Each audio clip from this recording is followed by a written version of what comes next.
cikin wannan gidan? Ba kuwa a ciki, ni kaɗai ce. Idan kika yi min ƙarya, na rantse da sarkin da yake busa min numfashi sai na kashe ki. Reza. Oga. Da waye a cikin gidan nan? Mun duba ko ina ba kowa a cikin gidan nan. Kin tsallake rijiya da baya. Gudun ba. Oga.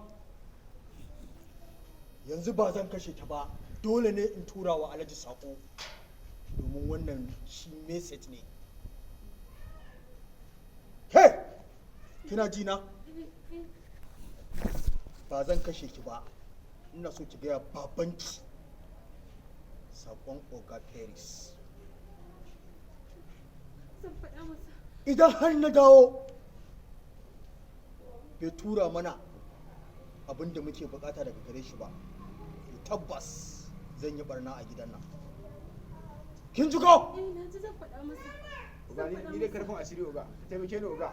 Ai yi mun karfin asiri, in ci arziki manzon Allah. Kai mun shiru na ce ma. To oga, ka taimake ni, na ma kusa barin garin. Reza, me kike ganin za ki? Ina so ka feɗe min ita da ranta. Ai na ce ba zan kashe ta ba, alƙawari. Kawai ku zo mu ci.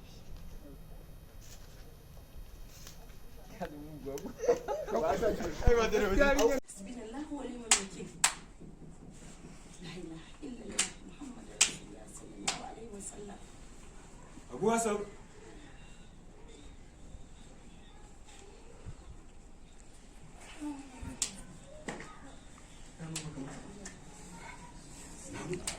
Wai gaya ma na mutu. Ki zauna ɗan munafunci. Ai na kaji.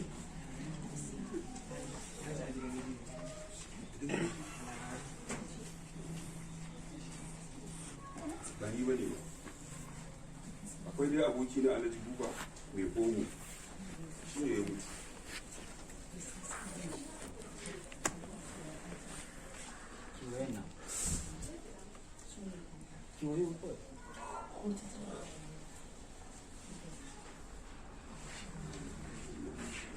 Ku kalli alajin.